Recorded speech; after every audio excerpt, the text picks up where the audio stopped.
বাংলাদেশের উৎসবের মধ্যে প্রাচীনতম একটা উৎসব হলো ইসলামী বইমেলা, যেটা প্রতি বছর রবিউল আউয়াল মাসে বাইতুল মুকাররমের দক্ষিণ এবং বর্তমান উত্তর গেইটে খুবই উৎসব মুখর এবং প্রাণবন্ততা নিয়ে আয়োজিত হয় ইসলামী ফাউন্ডেশনের তত্ত্বাবধানে। তবে ইসলাম ফোবিয়ার কারণে মেইন স্ট্রিম মিডিয়াগুলো প্রতি বছরই এই উৎসব মুখর প্রাণবন্ত আয়োজনটিকে এড়িয়ে চলে এবং ডোমিনেট করার সবসময় চেষ্টা করে। আজকে আমি আপনাদের সাথে এই আজিমুসান অনিন্দ মেলা থেকে এই পর্যন্ত কতগুলো জ্ঞানের খোরাক কিনেছি সেগুলোর আদ্যপান্ত নিয়ে আলোচনা করব। তবে আগেই বলে রাখি, এটা কোনো প্রমোশনাল ভিডিও না, এটা একান্তই নিজের ব্যক্তিগত বিষয় আপনাদের সাথে শেয়ার করা। প্রথম যে বইটা নিয়েছিলাম আমি, সেটা হলো ইসলামী রাজনৈতিক তত্ত্বে রাষ্ট্র ধারণা, doctor Hifzur Rahman, guardian publications থেকে এটা প্রকাশ পেয়েছে। আমার আবার হিস্ট্রির বই, মানে আমার পছন্দের তালিকা এই বইগুলো সবসময় একটু বেশি থাকে, যার যার পছন্দ সেটা। তো এই বইটা আমি 150 পৃষ্ঠা পর্যন্ত পড়েছি, খুবই চমৎকার একটা বই। রাষ্ট্র ধারণা সম্পর্কে যে প্রথম বেসিক যে ধারণা যদি কেউ নিতে চায়, তাহলে এই বইটা উপযোগী একটা বই। এটার ভিতরে বিশেষ করে ইসলামী রাষ্ট্রধারণা যে 6 তাত্ত্বিক ছিল রাষ্ট্রধারণা, তাদের আলোচনা খুবই সুন্দরভাবে গুছানোভাবে এটা উল্লেখ করা হয়েছে। এই মাওয়ার্দি, ইমাম গাজালি, ইমাম ইবনে তাইমিয়া, ইবনে খালদুন, এদের যে রাষ্ট্রধারণা ছিল এটা খুবই চমৎকারভাবে এখানে উল্লেখ করা হয়েছে। এবং বিশেষ করে আধুনিক রাষ্ট্রধারণা গানুসি, কারজাবি, উপমহাদেশের মৌদুদি, মিশরের তুবি, এদের যে রাষ্ট্রধারণাটা ছিল এটা খুবই চমৎকারভাবে এখানে তুলে ধরা হয়েছে। এইটা এর জন্য আপনি এই বইটা নিতে পারেন, আশা করি খুবই উপকারে দিবে বইটা। দ্বিতীয় যে বইটা হলো সেটা হলো প্রফেসর ডক্টর আসাদুজ্জামান, এমনি হলো পাকিস্তানের একজন বড় স্কলার, মানে একটা লেকচার আমি শুনেছিলাম খুবই চমৎকার। এই বইটা হলো ইসলামী অর্থনীতিতে পুঁজিবাদী অর্থনীতির বিকল্প প্রস্তাবনা। এই বইটা ইসলামী চিন্তা গবেষণা ইনস্টিটিউট থেকে প্রকাশিত হয়েছে। বইটা খুবই চমৎকার এবং আমার কাছে লেগেছে এটা খুবই চমৎকার। যারা অর্থনীতি, ইকোনমিক্সের প্রতি যারা আগ্রহী, ইসলামী ইকোনমিক্স, তাদের জন্য এই বইটা খুবই উপযোগী হতে পারে। তবে এই বইটার সাথে আপনার আরও 2টা বই ইনক্লুড করতে হবে। সেটা হলো আবুল ফাত্তা ইয়াহিয়া সাহেবের একটা বই আছে ইসলামী অর্থনীতি, এই বইটা, আর তকি ওসমানী সাহেবের যে বইটা রয়েছে, এই 2টা বই যদি এটার সাথে আপনি ইনক্লুড করেন, তাহলে অর্থনীতি সম্পর্কে আপনার একটা বেসিক ধারণা হয়ে যাবে। এবং বর্তমানে তরুণদের জন্য এই বিষয়টা জানা খুবই খুবই জরুরি। তৃতীয় যে বইটা নিয়েছে সেটা হলো ডক্টর ইউসুফ আল কারজাবি রাহিমাহুল্লাহর কোরআনে। এটা অনুবাদ করেছে মোহাম্মদ সাজ্জাদ হোসাইন খান এবং প্রচ্ছদ প্রকাশন এটাকে প্রকাশ করেছে।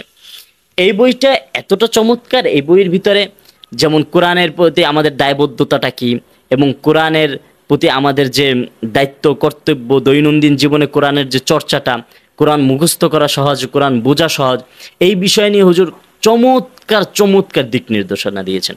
এই বইটা মূলত আমার কাছে যেটা মনে হয়েছে, এটা হজরতের হয়তো লেকচার হবে, নয়তো হজরতের কোনো একটা আর্টিকেল এটাকে রিসাল আকারে বের করেছে। বইটা খুবই চমৎকার, এটা সবাই নিতে পারেন। বিশেষ করে কোরআনের ভালোবাসা হলো এই বইটা নেবেন আপনারা, আশা রাখি। তাকে একটা কথা বলি, সেটা হলো যে এবারের যে বইমেলাটা এতটা চমৎকার, এতটা অনিন্দ হয়েছে, যেটা আপনি চোখে না দেখলে কখনো আপনার বিশ্বাস হবে না। বিশেষ করে এবারের যে স্টলগুলো এতটা চমৎকার, মনে হয় যে মানে তাকিয়েই থাকি, এতটা অনিন্দ এবং এতটা সুন্দর করে সাজানো হয়েছে। শিশু চত্বর, তারপর লিটল ম্যাগাজিন কর্নার, তারপর মিডিয়াদের কর্নার এবং বিশেষ করে ফিমেলদের জন্য একটা আলাদা কর্নার এখানে রয়েছে। তারপর আরেকটা দেখলাম যে মানে খাবার দাবারের যে একটা কর্নার, এখানে ধরেন আপনি বন্ধুদের সাথে নিয়ে আপনি আড্ডায় মানে মেতে উঠলেন, চা কফি খেলেন, বিভিন্ন বই নিয়ে আলোচনা করলেন। এই যে একটা আনন্দমুখর পরিবেশ, এটা এতটা সুন্দর লেগেছে, এতটা ভালো লেগেছে, এটা ভাষায় প্রকাশের নয়। আপনি আপনার বন্ধুকে নিয়ে আসবেন, আপনার ভাইকে নিয়ে আসবেন, আপনার বোনকে নিয়ে আসবেন, এই বইমেলাটাকে উদযাপন করুন এবং এই বইমেলাটাকে ছড়িয়ে দেন, যত পারেন ছড়িয়ে দেন। কেননা বইয়ের যত সংস্পর্শে আসবেন, বইয়ের যতটা কাছাকাছি আসবেন, ততটা জীবন অনিন্দ এবং ততটা জীবন সুন্দর হবে। চতুর্থ নম্বর যে বইটার কথা বলবো সেটা হলো খুবই গুরুত্বপূর্ণ একটা বই, যেটা আমি আমার আব্বাজান এবং আমার অনেক উস্তাদদের মুখে এটা বরংবার শুনেছি এবং বিশেষ করে আহলে ইলমদের কাছে এটা খুবই চমৎকার একটা বই, মানে খুবই প্রসিদ্ধ একটা বই। বইটা হলো মুহাদ্দিস দেহলভী রাহিমাহুল্লাহ হাদিসের আলোকে বছরের দিনগুলো, ইসলামী ফাউন্ডেশন থেকে এটা অনুবাদ হয়েছে। এই বইয়ের ভিতরে বেসিক্যালি যেটা উল্লেখ করা হয়েছে যে আপনার বছরের গুরুত্বপূর্ণ যে দিনগুলো, এটার ফাজায়েল, মাসায়েল এবং এটার কর্তব্য কি, করণীয়, বর্জনীয় সবগুলো এখানে উল্লেখ করা হয়েছে, তাও আবার সহিহ হাদিসের আলোকে। এটা খুবই গুরুত্বপূর্ণ বই।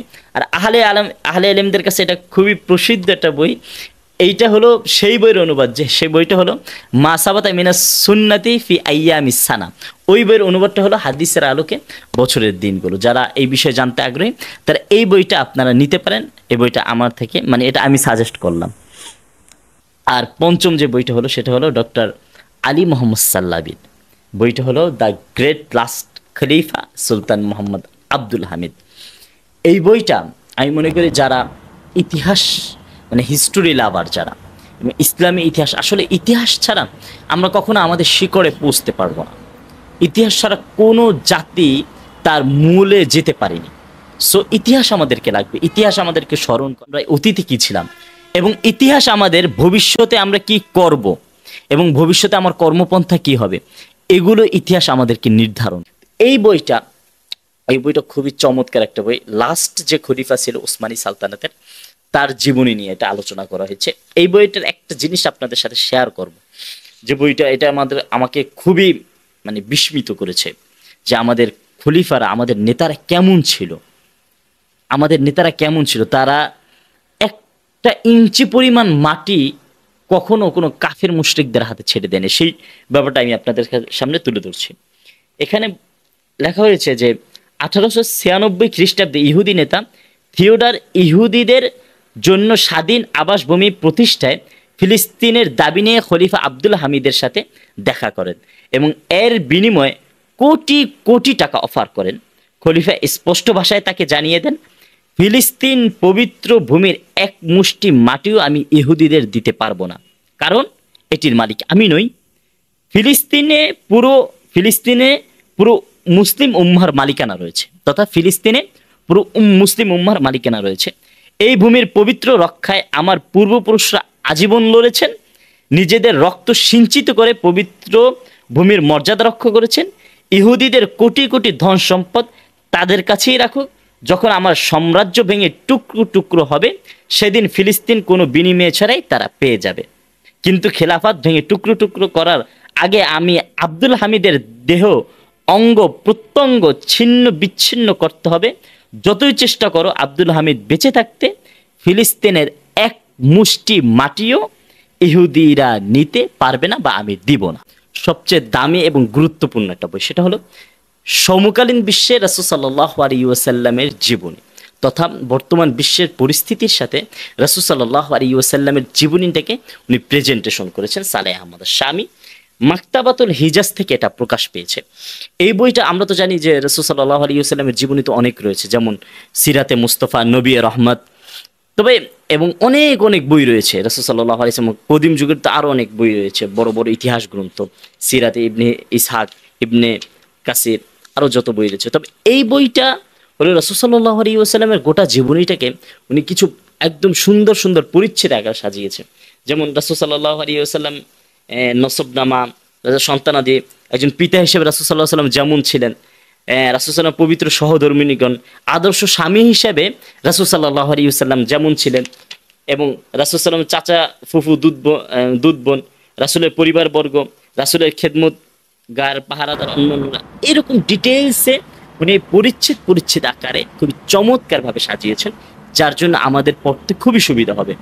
এবং রাসূল সাল্লাল্লাহু আলাইহি ওয়াসাল্লাম কথা বলার বৈশিষ্ট্য, সুমহান চরিত্র, উত্তম চরিত্রের মর্যাদা, নৈতিক আচরণের নীতিমালা, ঐকান্তিকতা, এই যে ব্যাপারগুলো একদম পরিচ্ছেদ আকারে সাজানো এবং খুবই চমৎকার স্ট্রাকচারে যে সাজানো হয়েছে, এর জন্য আমি বলি এই বইটা খুবই চমৎকার। এই বইটা আপনারা নিতে পারেন। বিশেষ করে রাসূল সাল্লাল্লাহু আলাইহি ওয়াসাল্লামের জীবনীটাকে আপনি পরিচ্ছেদ আকারে, একটা কথা হলো কি জানেন, আপনি যদি কোনো একটা বিষয় যদি প্যারা করে পরিচ্ছেদ আকারে যদি আপনি পড়েন, তাহলে বিষয়টা আপনার মনে থাকবে। গদ বাঁধা যদি আপনি পড়তে চান, তখন বিষয়টা আপনার মনে থাকবে না, কারণ আপনি তখন ওই ইতিহাসটাকে আপনি ক্যাপচার করতে পারবেন না, তখন আপনার লাইফে সেটাকে খাটাতেও পারবেন না। এই জন্য পরিচ্ছেদ আকারে পড়লে এবং খণ্ড খণ্ড আকারে পড়লে এই জিনিসটা আপনার মাথায় গাঁথবে, ব্রেনটে বসবে, এবং এটাকে আপনি চিন্তা ভাবনা করতে পারবেন, এটা দিয়ে আপনি কিছু বের করতে পারবেন, আপনার লাইফে এটা খাটাতে পারবেন। এই জন্য বলে রাসূল সাল্লাল্লাহু আলাইহি ওয়াসাল্লামের জীবনী বেশি বেশি পড়ুন, বেশি বেশি জানুন, কেন রাসূল সাল্লাল্লাহু আলাইহি ওয়াসাল্লামের জীবনীই রয়েছে আমাদের জন্য উত্তম আদর্শ।